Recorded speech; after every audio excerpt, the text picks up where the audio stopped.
అందరికీ నమస్కారం. నేను మీ డాక్టర్ శ్రీనివాసన్, ఫిజియోథెరపిస్ట్ని మరియు మెటబాలిక్ హెల్త్ ఫిజియోథెరపిస్ట్ని. నేను చెప్పినట్టుగా పెయిన్ సిరీస్లో భాగంగా మీకు హీల్ నుండి హెడ్ వరకు మస్కులోస్కెలిటల్ పెయిన్స్ అన్నిటిని వివరిస్తాను. సో ఈరోజు మీకు నేను హీల్ పెయిన్ గురించి, మరి ముఖ్యంగా ప్లాంటర్ ఫేషియటిస్. ఇది ప్లాంటర్ ఫేషియటిస్ అనేది చాలామందికి ఉదయం లేవగానే నడిచేటప్పుడు పెయిన్ వస్తుందని కంప్లైంట్ చేస్తుంటారు. ఇది క్లాసికల్ సిమ్టమ్. దీన్ని మనం ప్లాంటర్ ఫేషియటిస్గా కన్సిడర్ చేయొచ్చు. ఇది ఎవరిలో వస్తుందంటే ముఖ్యంగా టీచర్స్లో కానీ, లేకుంటే రన్నర్స్లో కానీ, లేకుంటే ఒబెసిటీ కానీ, లేదంటే ఎక్కువ స్టాండింగ్ చేసే వాళ్ళకి ఈ ప్లాంటర్ ఫేషియటిస్ రావడానికి ఛాన్స్ ఎక్కువ ఉంటుంది.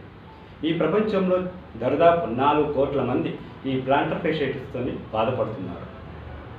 ఎందుకు వస్తుంది అంటే అంటే మన శరీరం అధిక బరువు కావడం వల్ల కావచ్చు, లేదా అంటే ఎక్కువ హీల్ అనేది అనుకున్న దానికంటే ఎక్కువ బరువు మోయడం వల్ల ఈ ప్లాంటర్ ఫేషియా అనేది టెన్సైల్ స్ట్రెంత్ అంటారనమాట.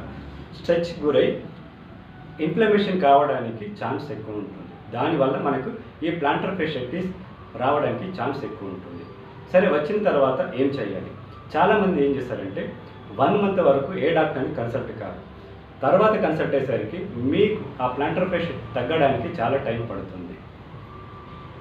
తర్వాత ప్లాంటర్ ఫేషియటిస్ వచ్చిన తర్వాత ఎటువంటి ఎక్సర్సైజ్ చేస్తే మనకు బెనిఫిట్ ఉంటుందంటే, ఇంకొక తప్పు ఏమిటంటే చాలామంది యూట్యూబ్ చూసి కాఫ్ స్ట్రెచ్ చేస్తుంటారు. అంటే మన యాంకిల్ని, పాదాన్ని ఇలా వెనక్కి లాగి చేస్తుంటారు.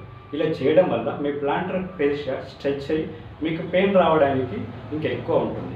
పొరపాటున కూడా మీరు అటువంటి ఎక్సర్సైజ్ చేయకండి. మరి ఎటువంటి ఎక్సర్సైజ్ చేయాలంటే నా ఎక్సర్సైజ్ సిరీస్లో వివరిస్తాను. అప్పటి వరకు సెలవు.